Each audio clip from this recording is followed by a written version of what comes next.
안녕하세요. 번제품 강의 55강의 진행하겠습니다. 강좌를 하기 전에 말씀을 드리고 싶은 것은 제 강좌 그 스타일 굉장히 지루하고 목소리도 깨는 목소리죠. 그러니까 깽깽거리는 목소리거든. 그다음에 질질 끄는 목소리가 들어다 보니까 귀에 거슬리는 분들이 많다 그런 얘기. 그래서 조금 들어보다가 짜증 난다. 뭐 이런 놈이 다 있냐 나가시는 분들도 계실 것 같아요. 그런 또 의견들을 말씀은 안 하셔도 그런 짜증이 나시는 분들도 있을 텐데 그렇다고 해서 저한테 이제 충고로 그런 스타일을 좀 바꾸시면 어떻겠냐 그렇게 하시는 분들이 있는데 저는 그렇게 그 제 스타일을 상황과 환경에 맞게 이렇게 변화를 주기에는 제가 지금은 그런 입장은 못 된다.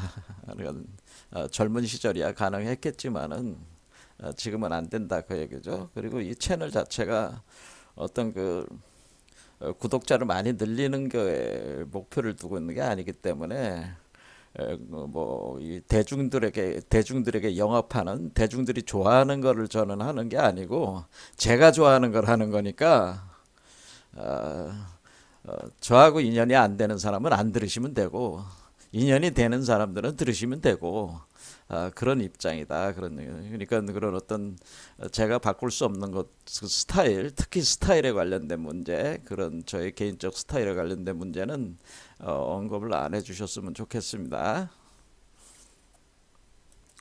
자, 그러면 오늘도 그 중국에서 어, 대종고라는 분이 이번에 그 생물연대가 1089년에서 1163년 요 사이인데 이분이 창안하신 수행법이 바로 가나선이라고 하는 거죠. 화두 가나선. 그래서 화두 가나선이 이분이 그 계파가 임재종 양기파 계파인데 이 계파가 우리 한국으로 넘어와서 조계종이라든가 이런 한국의 그 선불교의 어떤 뿌리가 되는 게 이 그 임재종 계열이니까 우리 한국의 불교 선불교 하시는 분들이 불교 수행하시는 분들이 화두 가나선을 적극적으로 수용을 해가지고 수행을 하면서 또 우리나라에서 나름대로 알려진 수행자들이 화두 가나선이야말로 그 수행법으로서는 최고의 수행법이다라고 그런 어떤 자부심을 가지고 그런 주장들을 계속 하고 있는 거죠. 그래서 이 화두 가나선이 도대체 무엇인가를 한번 분석을 해보자. 뭐 그런 차원에서 이 수행법에 대해서 같이 공부를 지금 해보는 강의 영상 진행하고 있는 겁니다. 자, 대종고가 화두 가나선 중에서 많이 썼던 그 화두가 어, 구자 무불성이라고 하는 거죠. 조주의 구자 무불성이라고 해서 이 구라고 하는 거는 개구자입니다. 개구자. 그러니까 자자는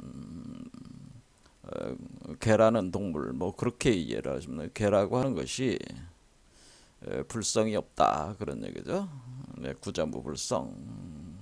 그러니까 조주에게 그러니까 하나의 그 화두 가나선이라고 하는 것은 이야기 화자니까 이런 이야기가 있습니다. 그래서 조사들의 나름대로 그 자신의 어떤 깨달은 경지를 표현하는 이야기들이 있는데 그 이야기 중에 조주 구자무불성 같은 거를 예를 들자면은 뭐 어떤 사람이 조주에게 개에게는 불성이 있습니까? 이렇게 물었더니 조주가 개에게는 불성이 없다. 뭐 이렇게 대답을 했다는 거죠.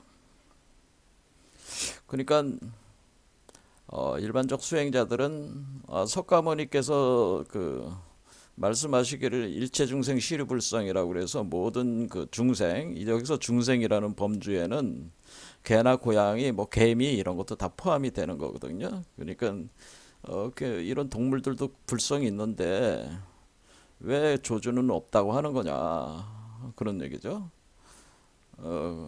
그거가 이제 의문이 떠오른다는 거죠. 의문을 이렇게 딱 제기가 된다. 또 어떤 사람이 또 조주에게 물었습니다. 개에게 불성이 없다고 하셨는데 진짜 없습니까? 그러니까 있느니라 또 이렇게 대답을 했단 말이에요. 그래서 조주가 어떤 때는 없다고 하고 어떤 때는 있다고 하면서 그런 이야기, 이렇게 이야기가 구성이 돼가지고 요걸 가지고 왜 그런 것인가에 대한 거를 이제는 참고한다라고 하는 거죠. 이렇게 참고한다. 그 의심을 가지고 왜 그런 거지? 하면서 이렇게 의심을 가지고 이렇게 참고를 하게 되면은 의심이 깊어지면은 의심이라고 하는 마음이 이 정이 된다는 거죠. 그러니까 이 감정이 들어가게 된다는 거죠. 그러니까 의심하는 정이 생긴다는, 정이 깊어진다는 거예요. 이 의정이 깊어지면은 뭐예요? 앉아나 서나 누워 있거나 말을 하고 있거나 어묵동정 뭐 행주자화지간에 뭐가 있다는 거예요? 이 생각만 떠오른다는, 이 화두 생각만 떠오르는. 그러니까 의정 상태라고 하는 것은 어묵동정 행주자와 간에 화두, 이 화두만 떠오른다는. 이거 도대체 답을 얻질 못하니까 이게 도대체 뭔 얘기냐 간에 화두만 계속 떠오르는 거예요. 그러니까 누워 있으면은 그 천장에 그 화두가 뜨고, 그걸 제가 표현을 어떻게 했냐면, 바둑 두는 사람들은 바둑 그 관심이 있으신 분들은 어때요? 누워 있으면은 천장이 바둑판처럼 뜨잖아요. 그래서 바둑 그러면서 그 옛 기보 같은 게 뜨면서 자기가 막 이렇게 두잖아요. 또 당구 치는 사람도 당구, 어떤 게임을 좋아하는 사람들은 게임에 대해서 내가 저기 뭐 그 게임들 그 뭐라 그러나 FPS 계열이라고 해서 뭐 총 쏘고 막 그렇게 수류탄 던지고 뭐 그런 게임 있잖아요. 그런 게임들 좋아하는. 그런데 내가 이렇게 팀을 이뤄서 할 때 요렇게 여기 왔을 때 이렇게 했었어야 되는데 이렇게 뭐 어떻게 깰까, 요렇게 뭐 깰까, 뭐 그런 거라든가, 뭐 게임들도 그런 게 있죠. 스타크래프트라든가 너무 유명한 또 게임들 많잖아요. 그러니까 이렇게 뭔가 이렇게 그 자기가 좋아하는 거, 특히 이제 수행자들은 뭐예요? 이런 거죠. 이런 이런 화두에 대해서 이제 관심을 갖는 거죠. 관심을 갖고 깊은 관심이 일어나는 내용이니까 이걸 더욱더 깊이 이거를 참고를 하게 된다. 그래서 화두만 떠오른다. 그런 겁니다. 어묵동정 행주자간에 이런 상태가 의정이 사무치는 상태다. 그런 겁니다. 그러면은 의정이 사무친다. 그러니까 의정이 사무친다면은 오로지 그 생각만 나는 거죠. 그 생각만 나니까 그것을 그 생각만 난다는 게 이 의자를, 그래서 표현을 제가 하기를, 여러분들이 의심할 때 의자는 의심을 한다는 의자가 이렇게 생겼단 말이에요. 이게 의심 의자란 말이에요.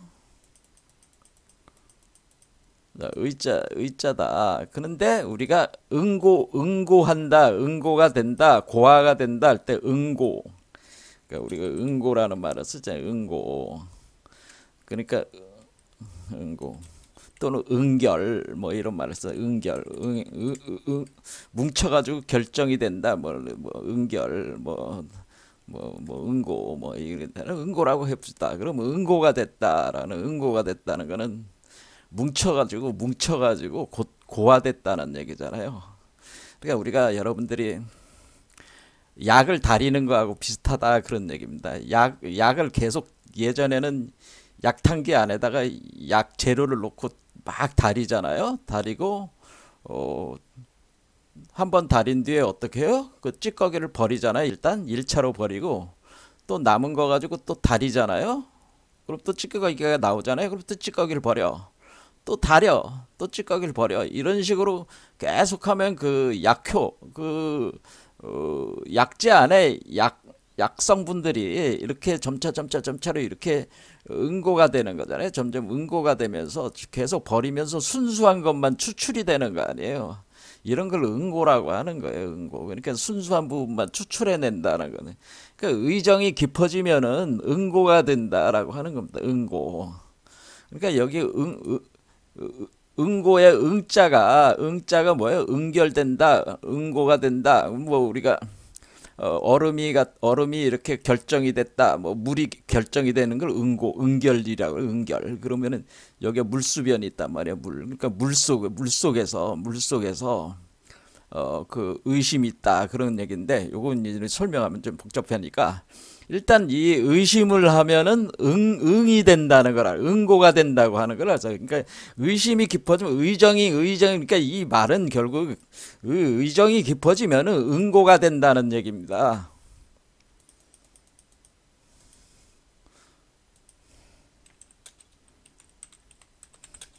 응고가 된다.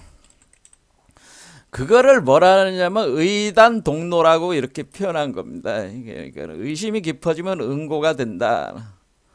할 때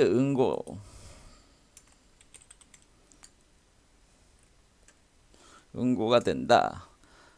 그러니까 약을 다리는 것과 같아. 순수 약성분만 계속 추출해내는 것과 같아요. 의정이 깊어지면은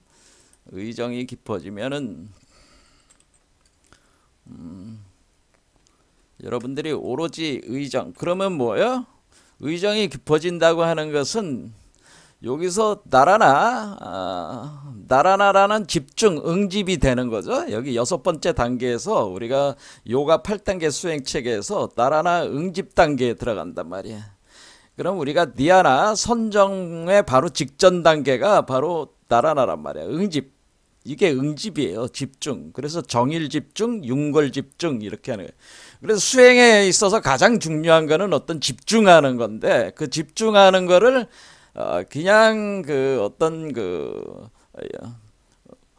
어떤 대상차 유생산매라고 해가지고 어떤 그 전등이라든가 촛불이라든가 또는 이런 그림이라든가 이런 거를 관화해서 만다라 같은 거를 관해가지고 이렇게 집중하는 방법도 있지만은 그런 거는 응집시키는데 힘이 약하다는 거예요. 그래서 우리가 근데 이렇게 화두를 가지고 의심을 집중시키면은 어떻게 되는 거예요? 이 화두 자체가 다른 어떤 유상산매보다 강력한 유상산매 메커니즘이 작용이 된다고 하는 거죠. 그러니까 우리가 단순히 어떤 그림이라든가 어떤 물건을 이렇게 관하는 그 유상산매보다 화두를 관하는 것이 더 강하다라고 하는 겁니다. 그러니까 화두를 하는 겁니다. 왜냐하면 그 정일 집중하기 위해서 응고가 된다고 하는 것은 정일 집중이 됐다는 겁니다. 그러니까 응고가 된다는 건 정일 집중.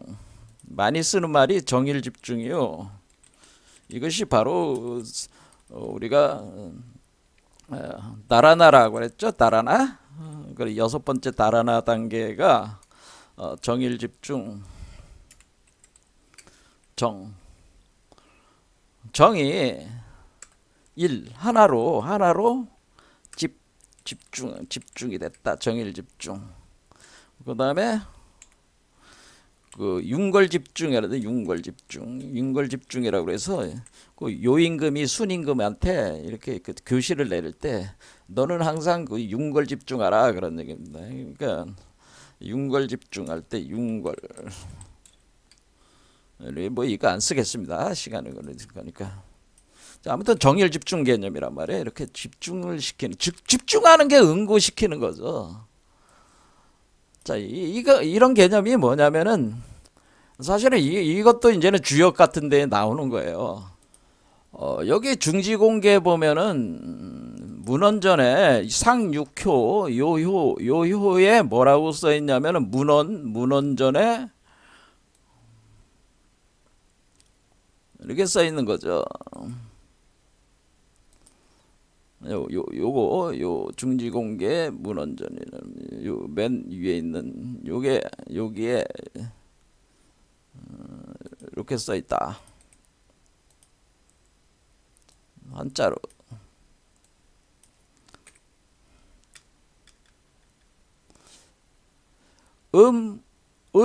의심한다는 거예요. 음이 지금 제가 이게 주체와 객체 관계라고 그랬죠. 그리고 우리가 대백색 성마법도 뭐야? 남자와 여자, 선과 악, 주체와 객체, 해와 달 그런 개념이네.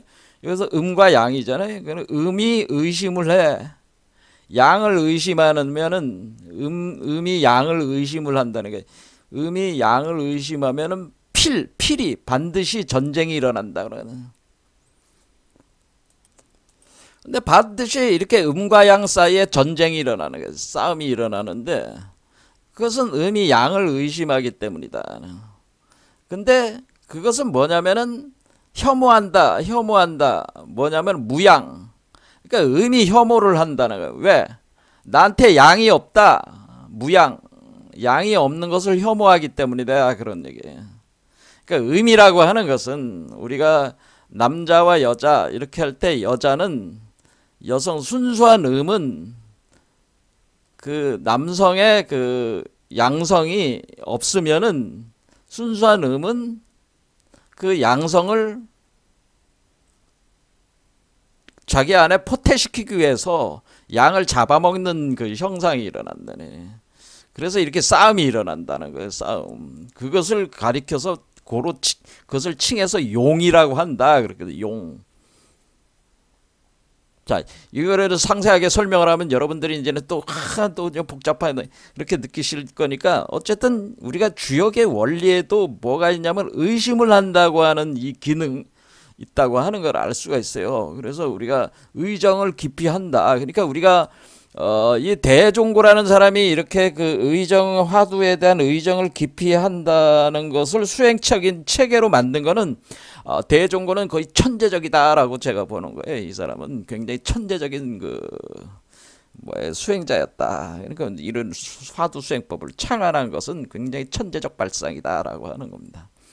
어쨌든 간에 이렇게 정일 집중이 된다고 하는 거는 응고가 된다. 그러면은 응고가 돼 정일 집중이 되면은 그 다음이 뭐로 들어가는 거예요?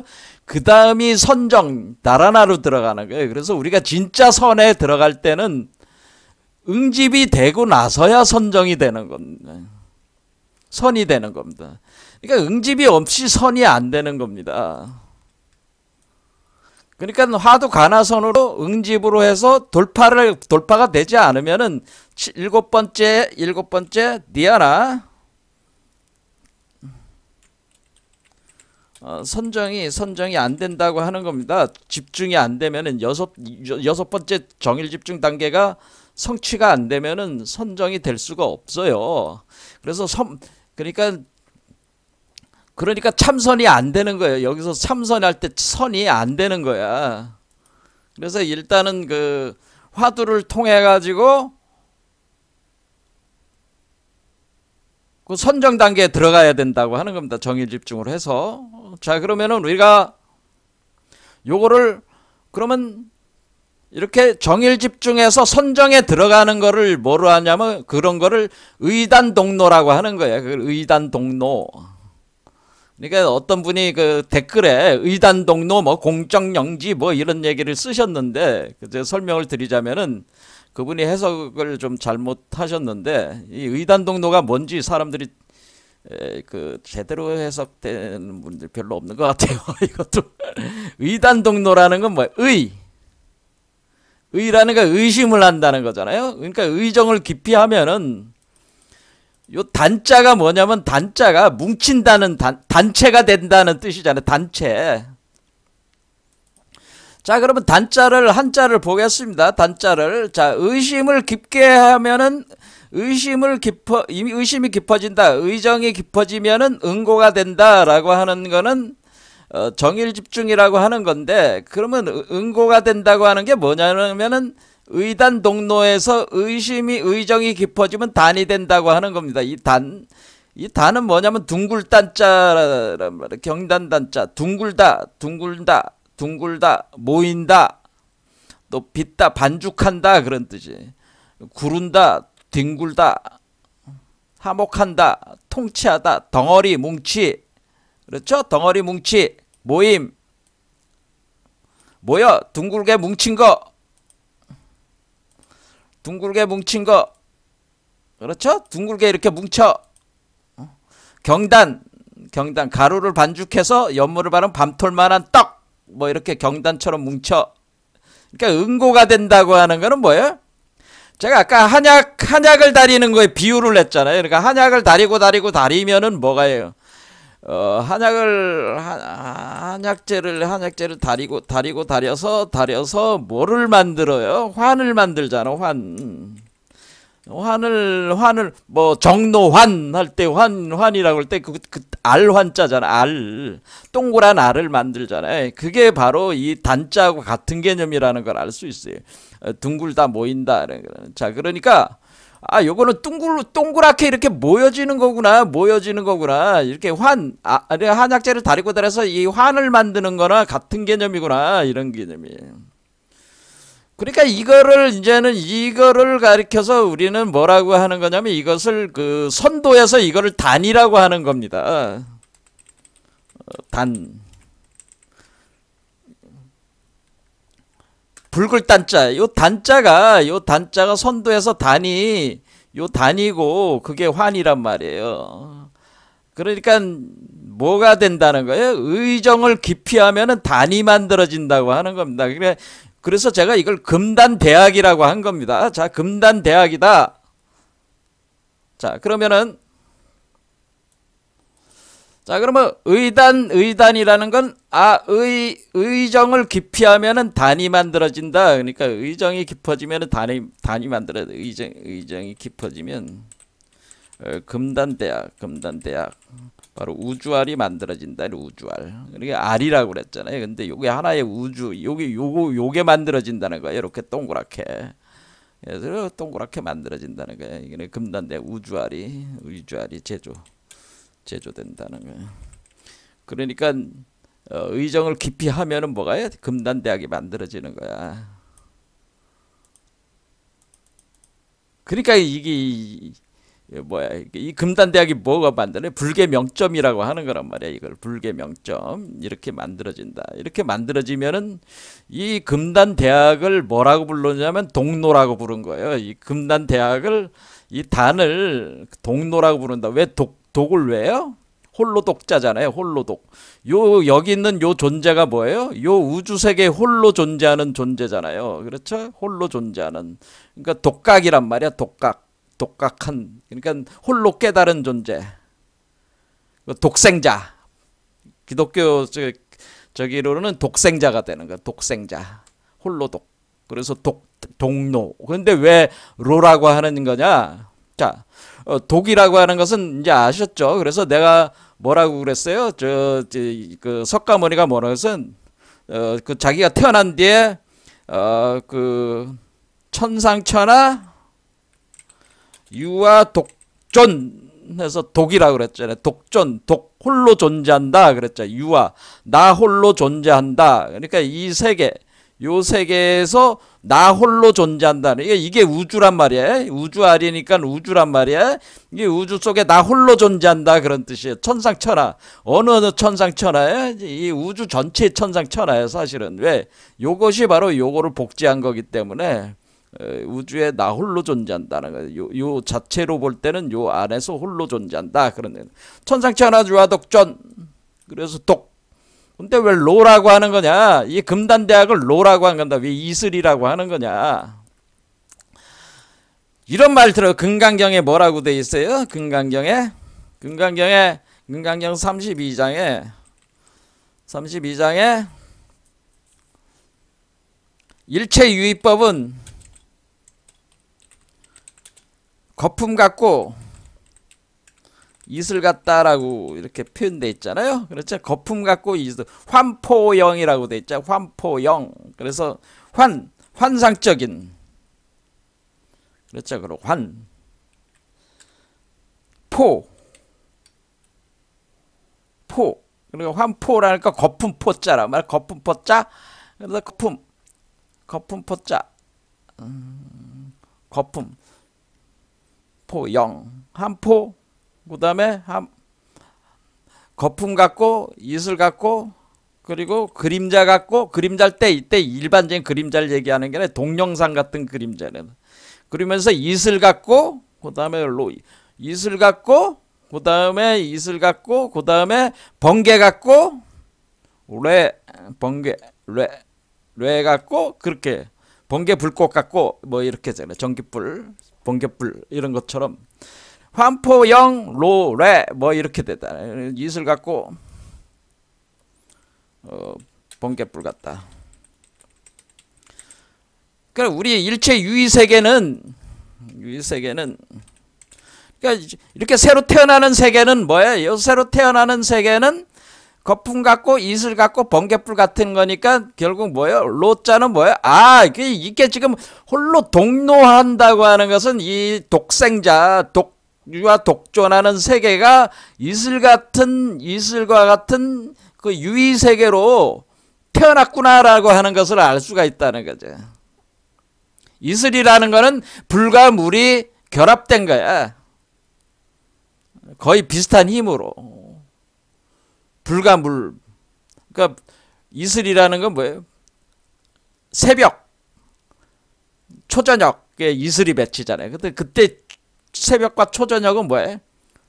불과 물이 낮과 밤이 만나는 지점들이란 말이야. 그러니까 동등한 힘으로.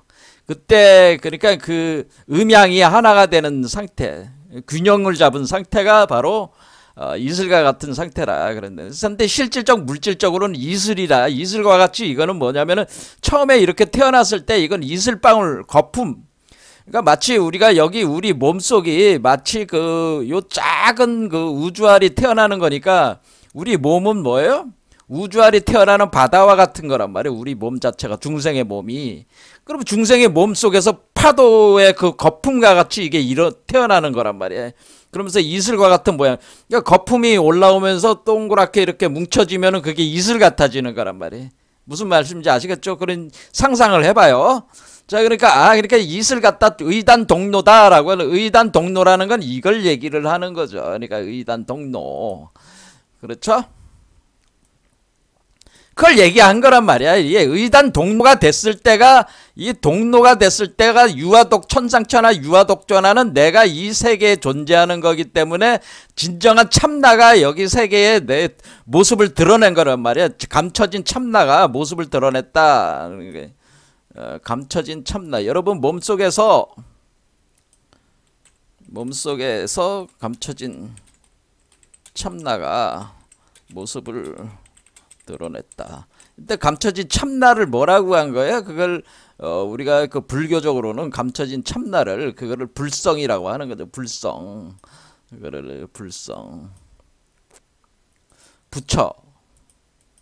부처로서의 자. 뭐 이거는 뭐 힌두교에서는 아트만이라고 하는 거잖아요. 그래서 불성. 이거는 열애장. 그래서 이것이 이제 요게 열애장이 되는 겁니다. 열애장.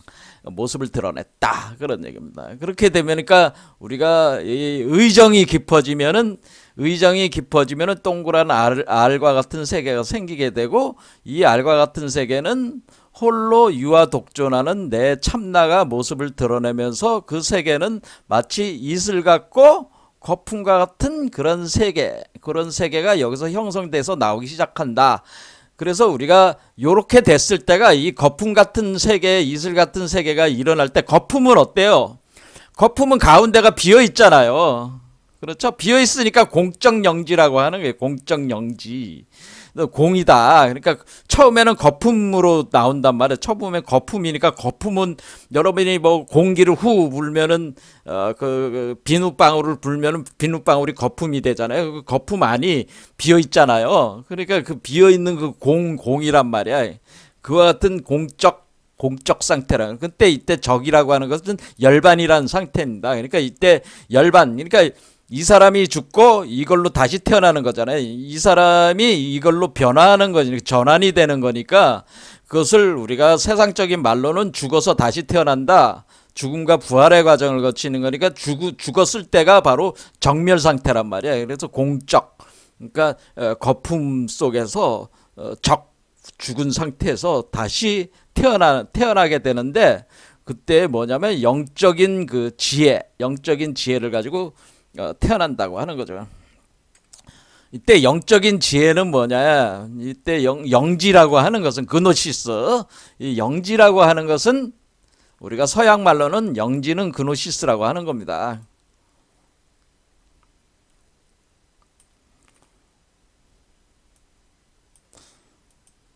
영지를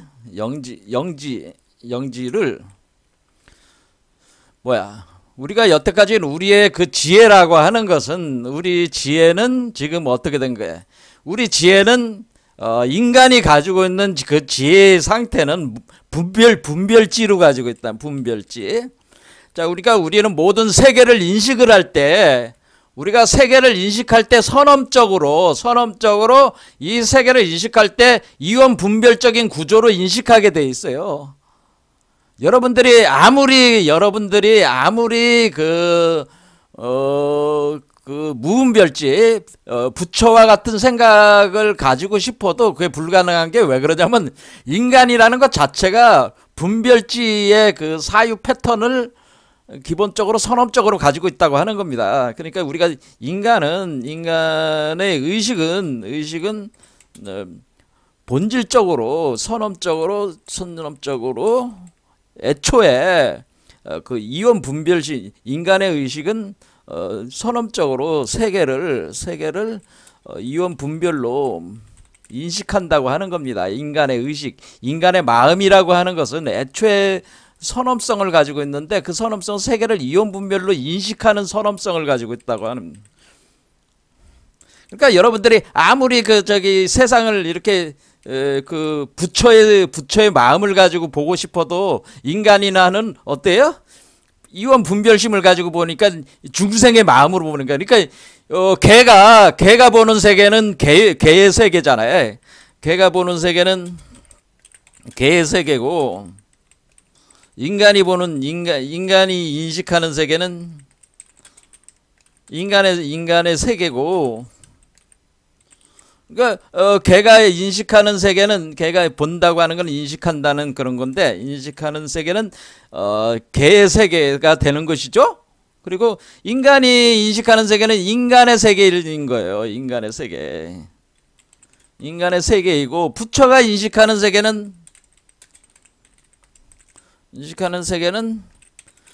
뭐야? 부처의 세계는 거죠. 부처의 세계. 그러니까 부처가 되지 않는 한은 부처가 아닌 한은 부처의 세계를 볼 수가 없는 거예요. 그런데 왜 그러면은 인간이라고 하는 것이, 그럼 인간이 인식하는 세계는 인간의 세계라면은, 인간이 어떤 화두를 들었을 때, 수행자가 화두를 들고 두고 참구할 때, 그것도 역시 그 인간의 그 이원 분별심으로 참구가 되는 거 아니냐?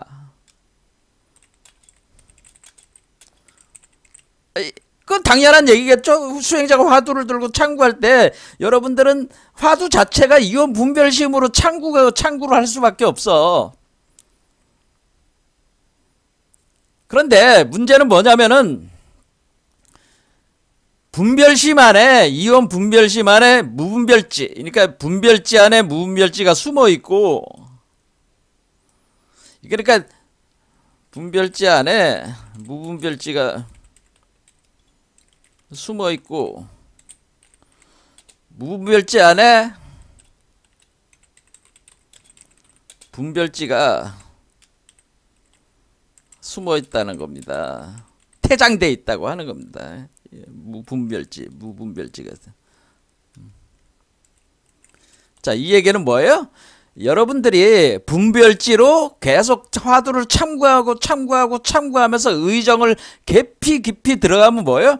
분별지를 혁파하는, 그래서 원래 그 의심 속에서 그 어떤 이야기 구조, 이야기가 가지고 있는 거를 계속 참고를 할 때 분별지로 계속 참고를 하게 되는데, 그것이 깊어지면은 분별지라고 하는 그 껍질 속에 감춰져 있던 무분별지가 드러난다고 하는 겁니다. 무슨 말씀인지 아시겠죠? 그러니까 화두가 의미가 있는 거예요, 없는 거예요? 화두는 의미를 가지고 있는 거예요. 근데 사람들이 자꾸 화두가 의미가 없는 거라고 얘기하는데, 그거는 완전히 멍청한 소리고, 화두 이야기 자체가 엄청난 의미성을 가지고 있는 거예요. 왜? 이 화두 자체는 이 무분별지를 화두는 애초에 무분별지를 열 수 있는 문이 있다고 하는 겁니다. 그러니까 화두는 애초에 무분별지 상태로 들어갈 수 있는 들어가는 열쇠와 같은 역할을 하는 거예요. 열쇠가 있다라고 합니다. 그러니까 화두는 애초에 미궁과 같은 분별지에서 무분별지 상태로 들어가는 열쇠가 있는 거예요. 그러니까 미궁을 벗어나가지고, 미로를 벗어나가지고 여러분들이 미로를 빠져나올 수 있는 그 열쇠를 분별지가 가지고 있는 겁니다. 그러니까 중생이 부처가 될 수 있는 겁니다. 왜냐하면 중생 안에 부처가 숨겨져 있기 때문에 그런 거예요. 그래서 여러분들이 화두를 참구를 계속 한다고 하는 것은, 그 참구를 계속하면 할수록 미로를 계속 찾아다닐수록 그 미로 속에 빠져서 헤매고 다니거나 마찬가지거든요.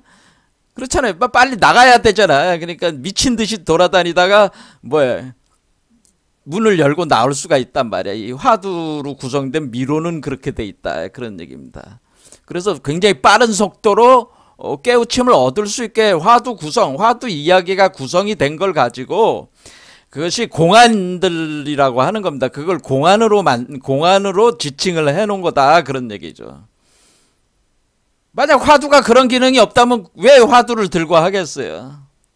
그냥 제가 말씀드렸듯이 이런 대백색 성마법 그림을 본다든가, 촛불을 든다든가, 1만 만자를 본다든가, 부처의 상을 본다든가, 어차피 유상산매인데, 진언을 한다든가, 백고를 관한다든가, 이런 거로 하질 않고, 화두를 두고 화두가 빠르다고 하는 것은 이것이 굉장히 빠른 속도로 이것이 미로를 열어서 문을 열고 무분별지 상태로 들어갈 수 있는, 분별지 상태에서 무분별지 상태로 들어갈 수 있는 열쇠가 있다고 하는 겁니다. 자, 그럼 영지, 우리가 공적 영지. 자, 그래서 공적 영지라고 하는 것은 일단은 이것 자체가 그 의단이 구성이 되면서 이 자체 안이 텅 빈 그 공적 상태가 되면서 우리가 공성 상태가 되는 겁니다. 공성 상태가 된 상태에서 이 세계가 다시 구성이 되면서 나오는데, 그때 영적 지혜가 성장을 하면서 나오는데, 그것을 보통 가리켜 가지고 우리가 전식득지라고 하는 거예요. 전식득지. 그러니까 영지의 획득 과정, 획득 순서. 이것을 뭐라면은 전식득지다. 그러니까 바꾼다는 거예요. 바꿔라, 바꿔진다. 식이라는 건 마음이죠. 전식득지, 마음을 지혜로 바꾼다. 얻어라, 바꾼다. 득지, 전식득지, 이렇게 얘기를 합니다. 전식득지.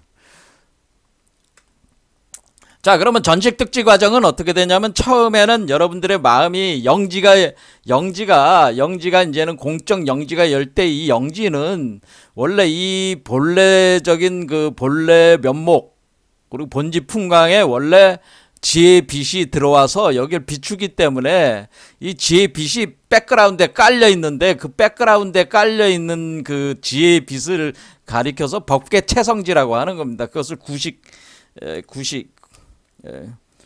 법계 채성지. 법계 채성지가 이 백그라운드에 깔려 있다 이겁니다. 그것이 공적 영지예요. 그것이 공적 영지인데 법계 채성지가 최고적인 단계니까 이게 법계 채성지. 하지만은 이거는 여기서부터 이제 시작이 되는 건데 어떻게 되는 거냐면은 우리가 그 마음이 얘가 여기 들어왔을 때가 숫자가 5란 말이야. 그러니까 전 오식이 그래서 전 오식이 우리가 성소작지로 전 오식이라는 그 마음의 상태가 성소작지로 변화가 일어난다. 그것이 전식특지 1단계란 말이에요. 그다음에 육식이 우리가 보통 생각하는 거의 모든 거의 모든 99%의 의식이 99%가 아니라 한 80% 정도 되겠죠. 뭐 아무튼 우리가 생각하고 뭐 그런 건 거의 모든 게 다 그 육식에 닿아서 거의 일어나는 거예요. 여러분의 두뇌로 생각하는 게 다 육식이다 이렇게 생각하면 돼. 또 육식이 뭐냐면은 그 묘관찰지로 되는 거예요. 관찰지. 그때 일단 묘라고 하는 거는 묘환. 그러니까 우리가 이게 환상의 세계. 그러니까 우리가 지금 현재는 뭐야? 묘관찰지가 열린다고 하는 것은 성소작지라는 거는 창조성과 관련돼 있다 생각하면 돼. 우리가 무엇인가 이렇게 창조할 수 있는 능력이 생긴다는 뜻이고 묘관찰지는 이 세계가 우리가 이게 물리적인 세계가 아니고 물리적인 세계를 포함해서 세계를 포함해서 인간의 중생의 세계뿐만 아니라 중생의 세계인 욕계뿐만 아니라 색계 무색계를 관찰할 수 있는 관찰하는 지혜가 생기는 거예요.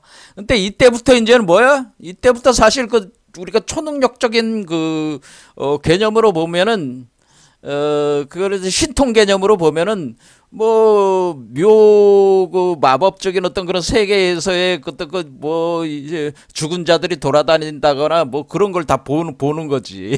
다 보이는 거지. 다 그런 감춰진 세계가 보이는 거죠. 감춰졌던 안 보였던 세계들이 다 보인다고 하는 거죠. 이때가 그게 묘관찰지란 말이에요. 그래서 우리가 뭐냐면은 지금 새로운 세계가 열리는 거를 뭐라고 얘기했어요. 그것을 거품 같고 그 다음에 환상 같고 환상 같고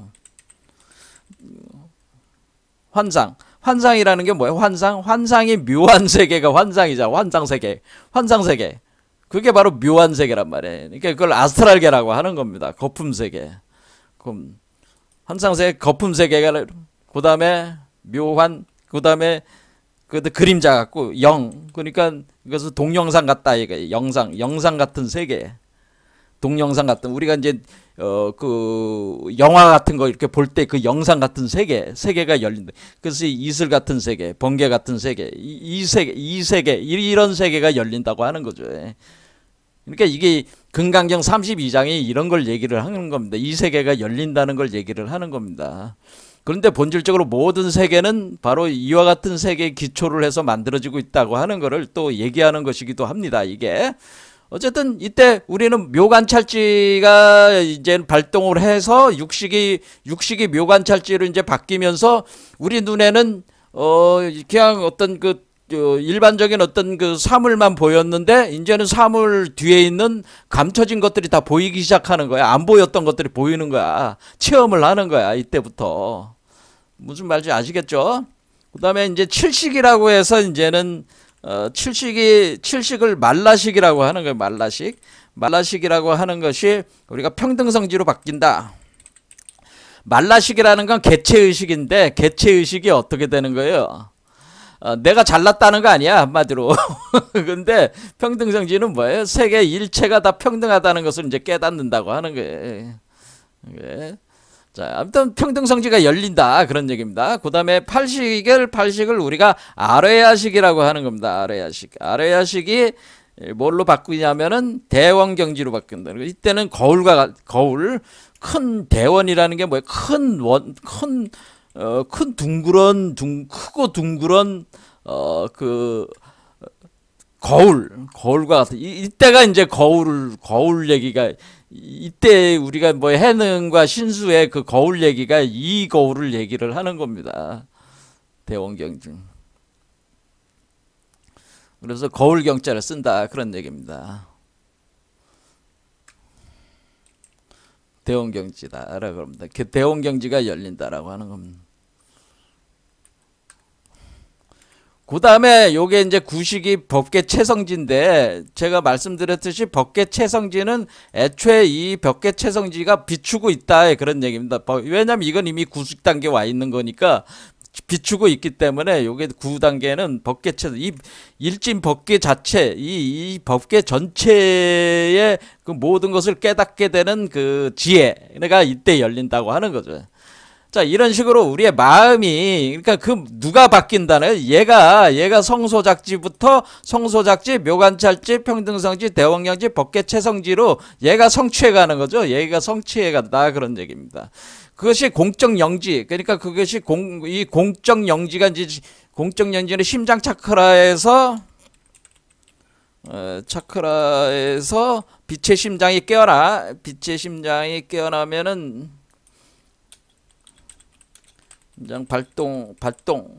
발동하면은 여기서 이제는 뭐냐면은 연기가 다시 그러니까 색즉시공 공즉시색 그러니까 색즉시공 공즉시색 그러니까 색즉시공이 돼서 공성이 발동을 하면서 공즉시색하면서 연기가 다시 작용을 하면서 공성연기 그러니까 공성 상태를 갖춰서 우리가 공적 상태로 이때를 영지 상태에 와 있는 공적 영지 상태에서 우리가 그것이 비춰들어와 있는 바탕인 상태에서 성소작지, 묘관찰지, 그다음에 평등성지, 대원경지로 이렇게 그 생명의 수준이 업그레이드 된다는 업그레이드. 그렇죠. 업그레이드 되면서 얘가 이제 자라나는 거죠. 이렇게 생명의 수준이 성장한다고 하는 겁니다. 자, 그러니까 우리는 뭐라는가? 제가 누차 얘기했듯이 이쪽은 여기가 지식의 지혜의 나무요. 여기는 생명나무라고 그랬잖아요. 요게 제가 말씀드렸듯이 호크마가 남성 지혜. 그러니까 우리가 카발라에서 호크마는 남성 지혜, 비나는 여성 이해인데 요게 바로 생명이죠. 생명. 그러니까 남성의 지혜를 여성적인 이해, 여성성이라고. 그러니까 이때는 그 호크마라는 남성성을 그 비나라고 하는 여성성이 이해를 하는 거예요. 그러니까 그게 뭐 엔코딩이라고 하면 엔코딩. 그러니까 코드를 바꾸는 거예요. 이렇게 코드를 이렇게 바꿔봐. 우리가 지금 DNA 복제하는 것과 같아. 이쪽 DNA를 갖다가 이쪽 그 남성적인 DNA 사슬과 이게 맞아야 되는데 복제 과정에서 오류가 발생해. 오류가 발생하면은 고장 난 거잖아요.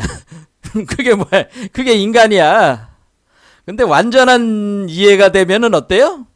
완전한 이해가 되면은 완전한 존재가 되는 거지. 그러니까 요게 이해가 된다고 하는 것은 번역한다는 얘기야. 엔코딩 한다는 얘기야. 엔코딩. 그리고 요걸 다시 이쪽으로 가는 코딩 하는 거고, 엔코딩하고. 자, 이렇게 할 때 우리가 이 둘 사이에 완전한 이해를 갖게 되면은 완전한 지식을 얻게 되는데 이 완전한 지식이라고 하는 것은 분별지 플러스 무분별지를 다 갖게 된다는 거죠. 그러니까 우리가 이때 지식할 때 분별적 지식, 무분별적 지식 양쪽 측면에서의 완전성을 성취한다고 하는 겁니다. 자, 그러면 우리가 화두라고 하는 것은 이렇게 분별지혜를 통해서 의정을 깊게 함으로써 그 화두 자체에 숨겨져 있는 그 무분별지로 들어가는 문이 있는데 그 문을 열게 해주는 그런 역할을 해주는 거예요, 화두가. 그래서 화두를 깊이 의정을 하면 할수록 그 집중력이 강해지면서 그것이 그 문이 열리기 시작한다. 깨진단 말이야. 문이 깨져. 문을 깨고 문을 열고, 그러니까 문과 저쪽 세계와 이쪽 세계 쪽에 칸막이가 돼 있는데 그 칸막이를 부수고, 그것을 보통 은산철벽이라고 하는 겁니다. 그 절벽이, 그 은산철벽 또는 어떤 벽을 깨부수고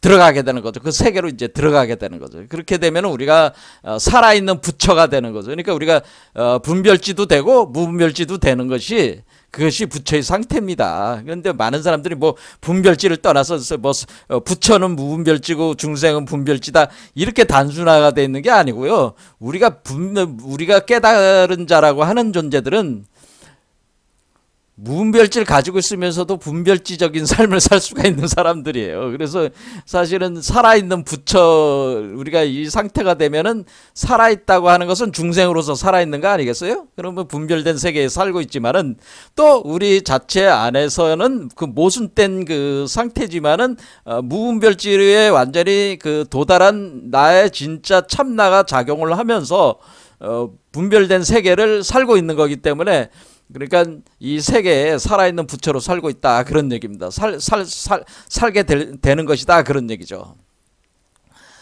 자, 그래서 제가 말씀드리고 싶은 것은, 화두라고 하는 것을 자꾸 이제 사람들이 생각을 할 때, 화두라는 것이, 화두는 그 어떤 분이 이제 글을 쓸 때 이 화두는 그냥 단순히 뭐 이게 저기 하는 거, 정신 집중하게 하는 역할밖에 하는 게 없고, 제가 이제는 그 스님들하고 이렇게 대화를 해보면은, 스님들은 화두를 어떻게 이해를 하고 있냐고 제가 이제 물어보면은, 보통 화두라고 하는 것은 의미가 없는 겁니다, 뭐 이런 식으로 이해. 화두는 의미가 없다. 화두는 어떤 의미도 없다. 그냥 정신집중 역할을 하는 거다. 이렇게 뭐야, 이게 깨달음을 이끄는 역할만 하는 거지. 근데 의미가 없는데 무슨 깨달음에 의미가 없다면은 그걸 굳이 우리가 화두를 들 필요가 있냐? 또 이렇게 생각할 수 있는 거 아니에요? 화두가 의미가 없는 게 아니죠. 화두에는 의미가 있습니다. 그래서 제가 스님들한테 말씀드리고 싶은 거는, 화두에 의미가 있습니다. 단지 여러분 자신이 그 의미를 파악이 안 되고 있을 뿐이죠. 여러분 자신이 의미를 이해할 수 있는 지적 수준이 아직 안 됐기 때문에, 여러분들의 수준이 한마디로 노골적으로 얘기하자면 여러분들의 자신의 수준이 낮기 때문에 화두를 이해할 수가 없는 겁니다. 화두는 이해가 될 수 있습니다. 그는 제가 우리 선사들, 조사들이 주로 만들어낸 이 공안들이 가지고 있는 화두들은 사실 거의 다 이해를 할 수가 있습니다. 뭘로 이해를 하게 되냐면은, 우리가 이제는 이러한 방식을 통해서 우리가 이제는 이렇게 그 의정을 깊이 함으로써 이렇게 가는 거는 어떤 언설적으로, 언어적으로 어떤 그런 명시를 해서 이렇게 이해가 되는 거는 아니지만은, 또 우리가 이렇게 언어적으로 풀어낼 수도 있다라고 하는 겁니다. 그것을 우리가 도노와 해오라고 이제 볼 수가 있는데, 도노는 뭐냐면은 지금 얘기한 대로 의정을 깊이 해가지고 그 미로를 그냥 뚫고 나오는 거죠. 자기도 모르는 사이에 뚫고 나오는 거예요. 왜냐면은 이것이 이제 중국적인 어떤 그런 그 스타일이 여기에 가미가 돼 있다고 볼 수가 있어요. 자, 어떻게 되는 거냐면, 우리는, 제가 이제는 얘기를 할 때, 그럼 왜 관화선이라고 하는 것이 왜 중국에서 나왔습니까? 이렇게 또 물을 수도 있는 거잖아요. 스스로 한번 물어보는 거잖아요. 관화선은 왜 중국에서 나왔나요?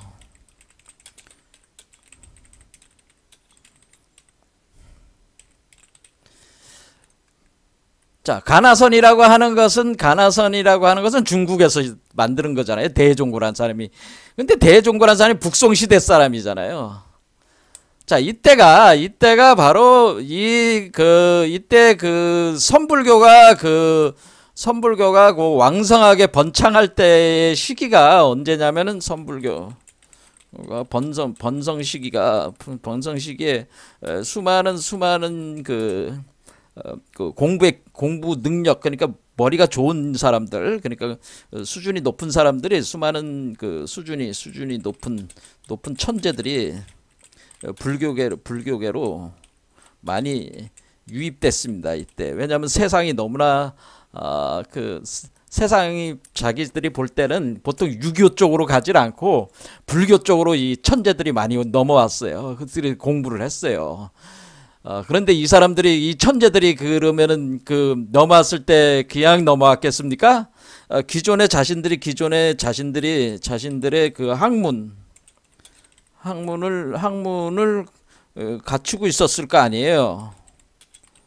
근데 그게 다 보통 그 학문을 보통 인문학이라고 하는 거 아닙니까? 인문계열, 뭐 시라든가 뭐 산문이라든가 뭐 이런 인문을 갖추고 있었다 그 얘기예요. 그래서 이 인문을 통해 가지고 어떤 깨달음의 이치를 설명을 하게 되는데, 그것을 시로 설명을 하는 겁니다. 개송이라는 형식으로 표현을 한다. 그런데 왜냐하면 인문에 능통한 사람들이었기 때문에, 학식이 깊은 사람들이었기 때문에 이 개송이라는 형식으로 이제 표현을 하게 되면은, 그 개송이라는 형식 안에는 개송은 어떠한 형식으로 이렇게 설명을 하게 되냐면은 상징과 비유 형식으로, 개송은 일종의 시적 양식으로 상징과 비유를 통해 이치를 설명한다고 하는 겁니다. 그러니까 상징과 비유를 통해 이치를 설명한다. 그러니까 이치를 설명하는 방식에는 또 다른 방식이 있는데, 그게 뭐냐면은 그것을 우리가 논리적으로 설명하는 방식이 있어요. 형식 논리적. 그 다음에 부정 논리학에서는 또 이제는 불교에서 많이 쓰는 게 부정 논리학이라는 게 있어요. 부정 논리학. 이거는 용수가 쓰는 부정 논리학. 또 여러분들이 잘 아는 헤겔 논리학은 변증 논리학이라는 게 있죠. 그러니까 논리학 계열로 이렇게 설명하는 것들은 다 뭐냐면은 어때요? 알파벳 문자를 사용하는 국가들이 알파벳. 그러니까 알파벳 형식의 문자 형식, 알파벳 문자와 언어 형식을 사용하는 사람들은 거의 다 어떤 이치를 설명할 때 주로 형식 논리학이나 부정 논리학, 변증 논리 같이 이렇게 논리학으로 설명을 해 나간다라고 하는 겁니다. 그런데 이 형식 논리학은 철저히 이건 이원 분별심적인 논리고, 형식 논리학으로 안 되니까 부정 논리학이 나온 거예요. 또 부정 논리학보다 한 발 더 나간 건 이제 변증 논리학인데, 보통 불교는 요 형식 논리와 부정 논리를 사용을 한 거다 그런 얘기입니다. 변증 논리는 나중에서 나온 거니까. 근데 원래 연기법 자체는 변증 논리적 특성이 더 강합니다.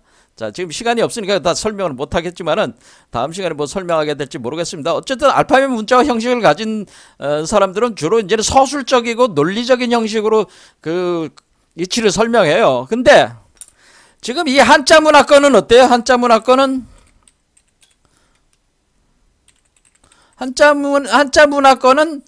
통찰, 직관, 뭐 이런 거를 통해서로 진리를 파악한다 그런 겁니다. 진리를 파악하고 그것을 설명할 때 상징과 비유로 설명을 한다 그 얘기입니다. 그러니까 이게 우리가 그러면 인도에서는 주로 형식 논리가 부정 논리를 설명하고, 한자 문화권은 상징과 비유를 가진 개성으로 설명을 할 수밖에 없다는 거예요. 문화적인 차이라고 하는 겁니다. 문화적인 차이. 그런데 그거를 우리가 형식 논리나 부정 논리를 가지고 다 설명을 할 수가 없다라고 하는 것은 너무나 분명한 거예요. 그러니까 그것을 우리가 분립문자다 그렇게 되는 거예요. 분립문자다. 하지만은 그거를 최대한 설명을 하기 위해서 중국에서는 상징과 비유로 설명을 한다 그런 얘기입니다. 그러면 상징과 비유를 그러면 이해할 수 없는 것이냐? 상징과 비유도 이해할 수 있다고 하는 겁니다. 상징과 비유도 자체 논리가 있다는 겁니다. 상징과 비유에 논리가 있다 그런 얘기입니다. 제가 화두를 이해할 수 있다고 하는 것은 상징과 비유로 이해할 수가 있다고 하는 겁니다. 그것을 해오라고 하는 겁니다. 해오. 이해를 해서 깨달을 수가 있다. 상징과 비유를. 자, 이 상징과 비유를 이해할 수 있는 사람이 거의 없다. 사실 그런데 현재 한국 불교계에 그런 점이 문제가 있지만은, 어쨌거나 상징과 비유 체계를 이용을 해가지고 직관과 직관력을 주로 기초로 해서 깨달아가는 사람들이 공부라는 그런 방식이 선불교 체계다 이겁니다. 자, 오늘 여기까지 하고 다음 시간 계속하겠습니다. 감사합니다.